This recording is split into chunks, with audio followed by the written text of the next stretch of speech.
vamos trazer ele, William Castro Alves, estrategista-chefe da Avenue, chegando aqui na nossa programação. Sempre muito bem-vindo, Will. Prazer recebê-lo aqui. Fala, Paula, pessoal que está nos assistindo, muito bom dia para todos. Obrigada, bom dia. Will, até vou falar daqui a pouquinho mais sobre Fed, até vi aqui as estimativas, né, Goldman Sachs mudando ali a previsão de cortes, mas antes não tem como não começar, a gente não tem como não falar sobre NVIDIA. NVIDIA que teve esse ganho recorde somente ali ontem, né, 277 bilhões de dólares em valor de mercado após a divulgação dos resultados.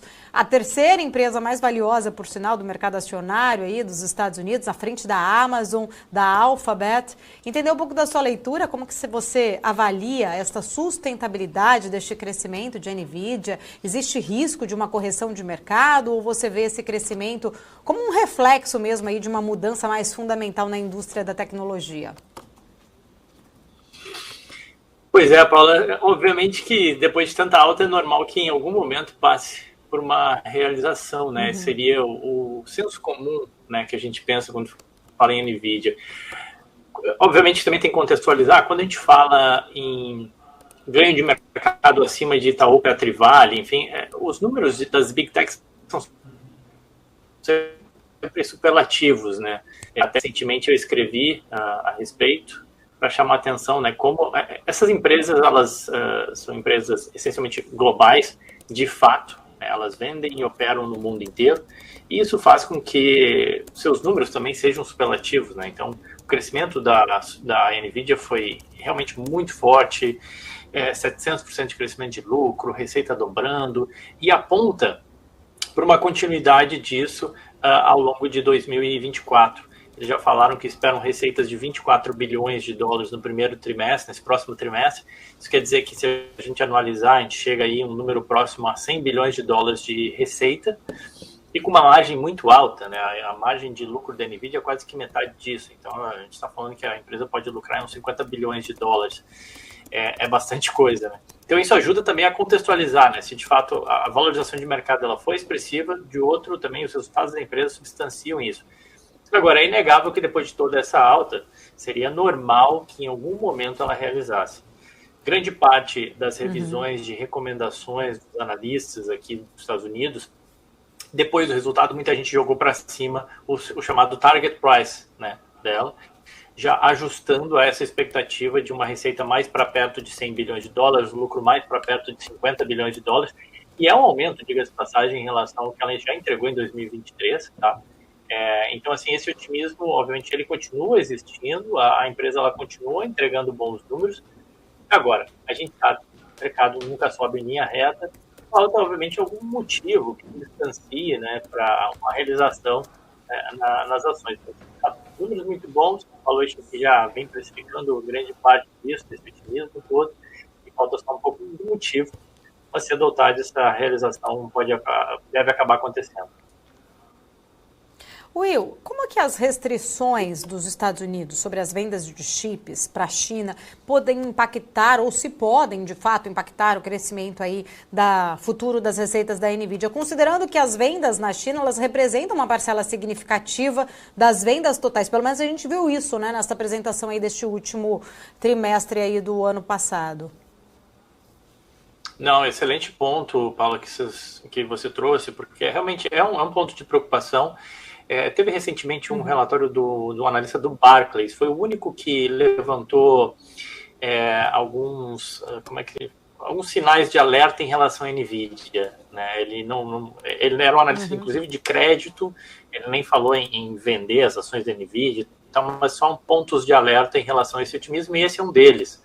Essas restrições e essa briga, eventualmente, Estados Unidos e China, poderia impactar negativamente, um fator exógeno à empresa, mas que poderia eventualmente impactar negativamente. Pelo outro lado, né, quem contrapõe isso dizendo o seguinte: bom, se os chineses não comprarem, vai ter demanda, né? Demanda não falta para esse tipo, para os processadores dela, para desenvolvimento de inteligência artificial, para melhora em data center e por aí vai.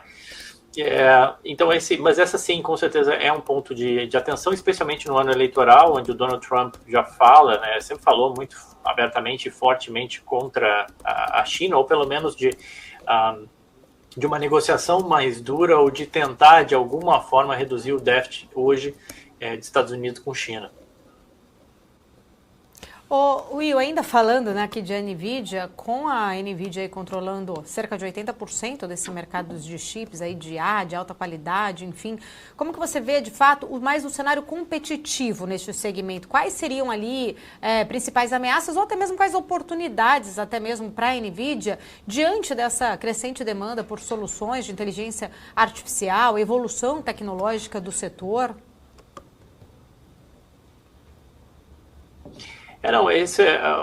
Quando você ouve, né, os resultados da NVIDIA, ela fala que isso é só a ponta do iceberg, né? Você ainda tem uma demanda muito grande. A ideia por trás é o seguinte, né? Se você melhora o teu data center e torna ele mais robusto, mais capaz, né? Você, data center, você tem maior capacidade de oferecer um serviço melhor para quem quer que seja, né? Então, em especial, né, dado que cada vez mais com o avanço da tecnologia, as empresas precisam de mais espaço e eficiência de armazenamento, né? E o ponto principal assim da NVIDIA é que esses semicondutores dela, esses chips dela, eles conseguem armazenar mais, conseguem processar mais informações de uma forma mais rápida e eles conseguem ainda serem mais eficientes em termos energéticos. Tá? Então esse é o ponto, né? O que a NVIDIA bate e o otimismo do mercado é muito em relação a isso, assim, ou seja, assim, a evolução, né, dos data centers vai passar por esse tipo de solução, que hoje só a NVIDIA oferece. Obviamente que não vai ser para sempre assim. É um negócio, isso é o racional econômico, um negócio com uma margem muito elevada, ele atrai competidores. Os competidores estão vindo atrás. A Intel tem desenvolvimento nisso, a AMD tem desenvolvimento nisso, a Microsoft vem desenvolvendo seus chips, a Apple também. Agora, enquanto ninguém tem para ofertar, a NVIDIA ela vai nadando meio que sozinha de braçada, né? Will, com a reprecificação ali dos juros, né, a gente até estava falando ali um pouco dessas expectativas até mesmo em relação a corte de juros, mas quando a gente olha para essa reprecificação dos juros observada até mesmo ali na semana passada, né, olhando para as treasuries especificamente, quando a gente começa a olhar ali esse movimento até mesmo de rotação no mercado, com as grandes ações de tecnologia apresentando uma performance, acho que aquém do resto do mercado, eu queria entender como que você interpreta de fato essa tendência. Isso pode indicar uma mudança até mais ampla ali na alocação de ativos pelos investidores? Boa. Só para contextualizar quem está nos assistindo, o que aconteceu, né? Se a gente, final do ano passado, todo mundo falava que a economia americana deveria crescer 1%, mais ou menos, que os juros iam ceder, porque a inflação já vinha cedendo, a inflação deveria acabar o ano lá em 2,5%. A gente já está se encaminhando para o final de fevereiro, né? Já estamos no final de fevereiro, então já passaram 2 meses. E nesses 2 meses, o que a gente viu foi uma economia americana mais forte do que o esperado, um mercado de trabalho extremamente resiliente e a gente teve surpresas inflacionárias. Isso, consequentemente, mudou totalmente as expectativas de juros. E, inclusive, revisaram também crescimentos de PIB. Se você pega que ela tem uma ferramenta online que você consegue acessar lá, qualquer pessoa consegue acessar, do Fed de Atlanta, que ele mede o PIB, ou que ele estima o PIB dos Estados Unidos a partir dos dados que foram sendo divulgados até então. A gente ainda não acabou o primeiro trimestre, mas essa ferramenta do Fed de Atlanta projeta um crescimento de mais de 2% de PIB para o primeiro trimestre agora de 2023. Então, ou seja, você já tem um quarto do ano já com um crescimento acima de esperado. Então, a pessoa já começa a revisar projeção de PIB e, consequentemente, dado que você teve uma inflação um pouco mais forte que esperado, tirou-se completamente de jogo, né, ou de conversa, de discussão, aquela ideia de cortar juros em março. Esquece março, o próprio Jerome Powell já falou, cada vez mais, por conta dessa economia, já meio que esquece maio ainda é a grande aposta de cortes de juros, mas cada vez mais perdendo força e o mercado jogando essas expectativas de cortes de juros para junho, tá? Então, aquele movimento que a gente viu ali no final do ano passado, em novembro e dezembro especificamente, onde small caps performaram bem, o setor de utilities performou muito bem, o setor de mercado imobiliário também performou muito bem. Todos esses setores muito inflexionados em juros ou muito dependentes de corte de juros, eles acabaram não performando tão bem agora neste início de ano, que foi puxado mais pelas Big Techs. Agora, olhando para frente, o que aconteceu, você basicamente empurrou um pouco para frente essas expectativas de juros. Elas não saíram do papel, elas não saíram do mapa completamente. Então, continua existindo essa perspectiva, essa expectativa, e, consequentemente, volta e meia a gente vê essas altas agora de mercado, algum rotation para esses setores, para quem tem um pouco mais de paciência e esperar que, eventualmente, quando esses juros cederem, esses são setores que tendem a performar bem, até porque, no caso das ações de tecnologia, muitas delas já performaram muito bem, já negociam a múltiplos que embutem muita coisa, né, no valuation da empresa. Ô Will, muito bom dia, prazer falar contigo novamente. E até interessante essa análise aí sobre o cenário, porque justamente, né, o mercado estava muito otimista, muito de olho em 6 cortes, agora já estão precificando 3 cortes de juros. O que se sabe é que efetivamente em algum momento nesse ano vai haver o corte de juros e que isso pode trazer um certo estímulo. Puxando a relação, né, de todo esse cenário econômico bastante forte dos Estados Unidos ainda, né, por mais que o juro esteja bastante alto, pressionando muitos setores, a gente está vendo uma movimentação nessa temporada de resultados que muitas empresas estão com lucros consistentes e ainda trazendo lucros, o que também acaba sustentando algum ânimo, né? Não só a questão das Big Techs, como você muito bem trouxe na questão da NVIDIA, mas muitos analistas já estão falando, olha, o S&P, outros índices americanos vão continuar crescendo, porque a gente tem uma movimentação de algumas empresas demonstrando essa resiliência também nos lucros, né? Na hora, né, de fazer essas análises, de monitorar o mercado, de encontrar as empresas, isso acaba sendo o ponto crucial e é o que a gente vai continuar monitorando, esse crescente lucro, aumento de lucro ou sustentação dos lucros das companhias para sustentar o mercado americano? Não, sem dúvida, né? Eu acredito muito no que a gente chama de regra de ouro, né? Tinha um blog no passado, não está mais ativo, que até tinha um artigo que falava exatamente isso, essa regra de ouro, que é muito simples, muito lógica, né? E você consegue ver isso, né? Você consegue, se você plotar num gráfico lucro por ação e o desempenho da ação, tá? Você vai ver uma correlação muito forte. No longo prazo, obviamente que não no gráfico diário, não no gráfico ali no intraday, mas no gráfico semanal você consegue ver isso. A longo prazo, 5, 10 anos, você vê que se a empresa vai entregando lucros crescentes, a ação ela acaba refletindo um pouco disso. E essa é a história um pouco do S&P 500. Né? Se você pega o histórico também de earnings per share, lucro por ação das 500 empresas americanas, elas foram crescendo ao longo da história e isso explica a valorização acumulada gigantesca do S&P em décadas. Tá?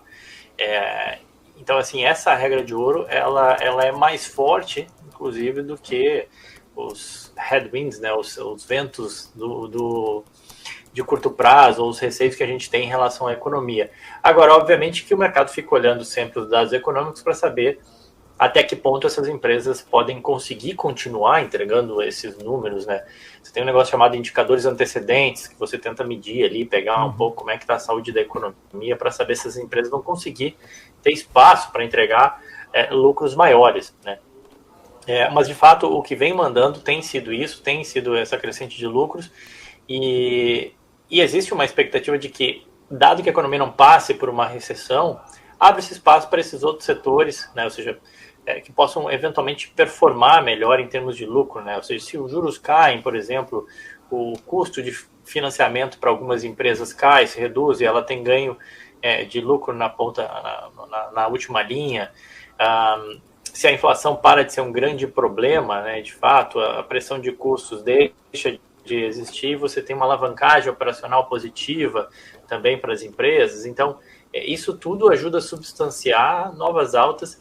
E aí tem aquelas estatísticas, eu até estava trabalhando no texto dessa semana para falar um pouco disso, assim, ou seja, a Bolsa Americana está na máxima histórica.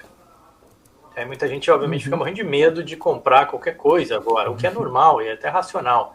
Só que, de fato, os números eles nos mostram que a gente não deveria ter medo, ainda que seja totalmente contra-intuitivo, né? Você pega a quantidade de dias de all-time highs que você teve, por exemplo, em 2019, 2018, 2017, ou enfim, em anos que a Bolsa encontrou máximas históricas, ela não encontrou uma vez lá e voltou, e foi só um dia de alta naquele ano, por exemplo. Lá em 2021, a gente teve 70 dias de all-time high. Fora isso, aquela máxima de que é muito mais importante você estar no mercado, que você não vai acertar quando que a Bolsa vai alcançar essa máxima histórica. Então é melhor você estar sempre comprado, né, do que você tentar ficar adivinhando esse tipo de coisa. Então, trabalhar um pouco com essas estatísticas, com esses dados, segunda-feira vai ao ar, mas é um pouco disso que tu falou, assim, né, se o lucro continuar apontando para cima, essas empresas, a ação vai acabar repetindo isso. Ô Will, e eu até vi, né, algumas comparações, foi até interessante, porque a gente falou bastante de NVIDIA essa semana, né? Claro que não tinha como não falar, até porque acabou tracionando o mercado, né? Primeiro existia a expectativa, depois levou o mercado para as máximas, como você muito bem trouxe. Mas ainda nessa seara dos lucros, né, eu vi gráfico de comparação de NVIDIA com uma empresa, se não me engano, de burrito, guacamole, enfim, e que também com um gráfico gigante.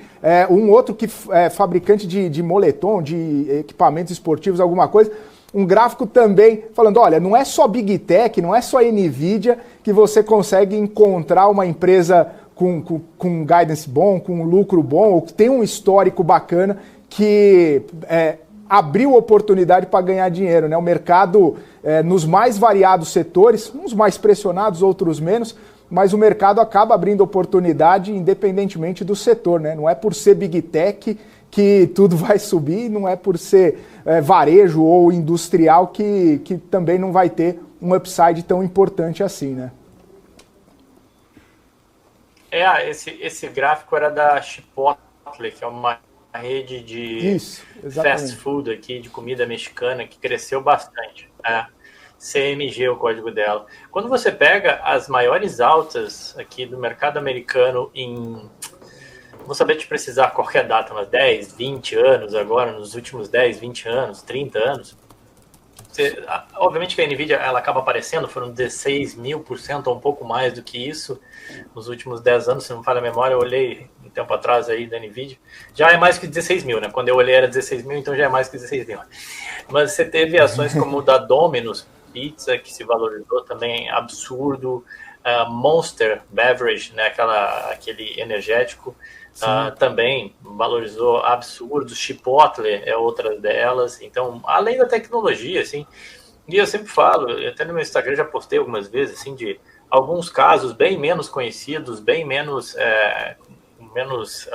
fama ou até interesse mesmo, mas que entregam aqueles retornos de 10 a 20% ao ano em dólar, fazendo coisas que muitas vezes muita gente desdenha, mas que a empresa está lá entregando retorno, fazendo bem feito, não é exponencial, que nem NVIDIA, mas o retorno composto em 10 anos é um colosso. Will, nesse sentido, né, a gente estava falando de resultados e de lucro, aí já me deu o gancho para falar do lucro gigante que teve o Nubank, né? $1 bilhão no ano de 2023, revertendo o prejuízo de 2022. Mesmo assim, né, estava até vendo no pré-mercado as ações da companhia ali tendo um desempenho um pouco ruim, né? Não tendo tanta atração assim no mercado americano, por vários motivos, né? Também por não estar muito alinhado o resultado com o que era esperado né, menor margem, coisas nesse sentido. Como que você vê esses resultados do Nubank, né? Já que, poxa, cresce o número de cliente, né? Cresce sua base, teria a possibilidade de até melhorar os seus resultados. Veio um resultado revertendo o prejuízo e, mesmo assim, os investidores ainda ficam um pouco pé atrás. Claro. Não, obviamente, entender o mercado no curto prazo é sempre muito difícil, né, Felipe? Mas, assim, como é que eu responderia a essa questão, né, de por que as ações do Nubank não estão performando muito bem, depois de um resultado que foi bom, verdade, resultado que bateu em termos de receita, um lucro que também foi substancial, crescimento em relação ano contra ano, né? Vamos lá, o Nubank vem de uma evolução de prejuízo, deu algum lucrinho no ano passado, quando você compara trimestre a trimestre, e nesse agora trimestre conseguiu entregar quase 400 milhões de dólares de lucro, né? Abaixo do que o mercado estava esperando, 410 era a expectativa, um pouquinho abaixo também, mas isso não tira o brilho do resultado, especialmente pelo fato de o Nubank conseguir adicionar quase 5 milhões de clientes em um único trimestre, né? Coisa pra caramba. Bastante gente no Brasil, obviamente, mas veio crescendo também no México e agora também na Colômbia. Então, números bons, parabéns ao Nubank. Eu diria que, assim, essa parte dessa, talvez, não boa performance da ação, né? É porque quando você olha nos últimos 12 meses, a ação já teve uma valorização expressiva, né? Ela sai de 4 dólares e vai bater mais de 10 dólares atualmente. Somente esse ano foi quase 25% de alta. Então, eu diria que é um pouco isso, assim, esse crescimento ele já veio sendo colocado na conta, já veio sendo precificado. Um lucro levemente ali, um pouquinho abaixo do que o mercado estava esperando e tudo mais. Então, eu diria que mais ou menos por aí. Ô Will, ainda do Nubank, né? Por conta de toda a talvez disrupção que fez no mercado, de todo o crescimento de clientes, você fala, o curto prazo é difícil de compreender, de estimar e tudo mais. Olhando para frente, né? Tende a ser, né, uma grande empresa que pode ter retornos interessantes. É uma das empresas que você vê um potencial interessante, o Nubank? Não, eu diria assim, o Nubank tem alguns desafios importantes pela frente, né? Você vê que, obviamente, entregou um bom resultado, um lucro de $1 bilhão, mas a empresa é precificada em quase 50 bilhões de dólares, né? Então, ela negocia aí, a grosso modo, quase 50 vezes lucros, né? E o desafio que ela tem, a meu ver, é conseguir continuar rentabilizando a sua base. Sem dúvida, ela tem crescido, entregou de novo 5 milhões de clientes, é uma base gigantesca. Agora, quando você compara em termos de rentabilidade, obviamente a operação dela, ou seja, pelo menos o quanto cada um desses clientes consegue gerar de receita e, consequentemente, ela lucrar em cima disso, é muito menor do que os demais bancos, né? O call do Nubank sempre foi aumentar essa base e fazer o cross-selling de produtos para que lá na frente ela consiga aumentar, e ela, de fato, nesse trimestre até conseguiu aumentar, foram 10 dólares de receita por cliente, se não me falha a memória, saindo de 8 e alguma coisa, mas esse número teria que ser, você tem que ver a continuidade disso, e esse cross-sell de produtos muitas vezes não é tão simples assim, né? Especialmente num banco que, em grande parte, ele ainda é visto como um banco digital, um banco secundário, né, o banco principal da pessoa. Eles mesmos trazem um número que esse número já vem aumentando, né, o Nubank já se torna um banco principal, banco de muita gente, enfim, mas ainda é um processo, assim como empresa de tecnologia, você faz meio que uma aposta de que esse cara vai continuar conseguindo entregar esse crescimento. O Nubank entregou muito bem, a ação, obviamente, que daí passa por uma volatilidade muito grande, teve questão de governança, mudança em todo o CEO, joga a Cris Junqueira para cá, para lá, então eu acho que o Nubank tem bons desafios, né, e a ação, ela, depois dessa alta, depois de ter dobrado aí nos últimos 12 meses, ela precifica já que o banco vai continuar conseguindo entregar esse bom pace de resultados. Oi, Will, eu fiz a lição de casa, inclusive, Will, fiz a lição de casa lendo, né, o teu último artigo, sempre muito bom, por sinal, do Insights da Avenue ali, trazendo essa análise um pouco mais profunda, até mesmo ali destes números, né, apresentados pelos resultados aí do último trimestre. Olhando para esses resultados ali, a gente vê que eles mostram, então, pelo que eu entendi, que as small caps estão ali decepcionando em comparação com as grandes empresas. Entender um pouco, que você explicasse aqui para o pessoal, de fato, como que você vê essa underperformance dessas small e também, né, o que isso sugere sobre a saúde geral do mercado americano, além também, né, de você explicar como a busca, de fato, por esta eficiência operacional estaria impactando as estratégias dessas empresas nos diferentes setores. A small cap é um bicho diferente, né, digamos assim. O que a gente teve foi ali que, das empresas do Russell 2000, né, são 2.000 empresas consideradas small e mid caps aqui nos Estados Unidos, né, que entram dentro desse índice. Você teve 38% decepcionando, ou entregando um número um pouco abaixo do que o mercado estava esperando. Não necessariamente quer dizer que elas não cresceram, tá? Mas um número um pouco abaixo daquilo que o mercado estava esperando. E esse é um número elevado, 38%. Normalmente esse número fica mais perto de 20%, 25%, né? Eu diria que grande parte dessa underperformance, dessa dificuldade das small caps, passa pelo fato de que normalmente são empresas muito mais locais, né? Dependem um pouco mais de economia americana e da realidade americana, onde você teve uma pressão de custos elevada e juros mais altos. Essas empresas também, normalmente, elas não emitem bonds no mercado, porque o tamanho de dívida que elas assumem tende a ser menor do que as grandes empresas, então fica muito caro acessar o mercado de capitais diretamente, ela acessa os bancos. E aí, nos bancos, acaba tendo que, pagando uma taxa um pouco mais elevada. Muitas delas tomam dinheiro emprestado em taxa flexível, que a gente chama, floating rate, ou taxa pós-fixada, né? E aí com juros mais altos, isso acaba comendo um pouco do resultado financeiro. Menos tecnologia embarcada também, então tem de tudo um pouco dentro dessa balde, digamos assim, de coisas que aconteceram com as small caps. Por outro lado, atualmente elas negociam, né, um patamar de múltiplo descontado em relação à sua média histórica. É uma classe de ativos muito inflexionada em juros, então se os juros cederem, tende a ser positivo para elas. O fato da gente tirar do mapa a ideia de recessão também tende a ajudar, né, porque existe um receio muito grande que os Estados Unidos poderiam entrar numa recessão e isso é ruim para as small caps. Então, assim, eu acho que talvez a gente não viu ainda agora nesses resultados, mas eu acho que como classe de ativos é uma classe que ainda continua bastante interessante para o investidor pensar em ter uma alocação ali.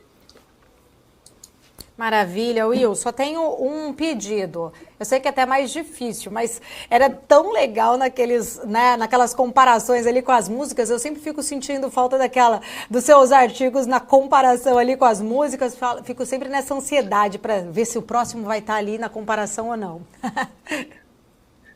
Tô devendo, ficou mais formal mesmo, é verdade. É muita inspiração, né? Não, mas eu imagino que não é tão fácil assim. Não, mas dá pra só obrigada. Tomar um vinho aqui que a inspiração vem. Tá certo. Obrigada. Sempre um prazer falar contigo, Will. Até semana que vem. Prazer, gente. Forte abraço.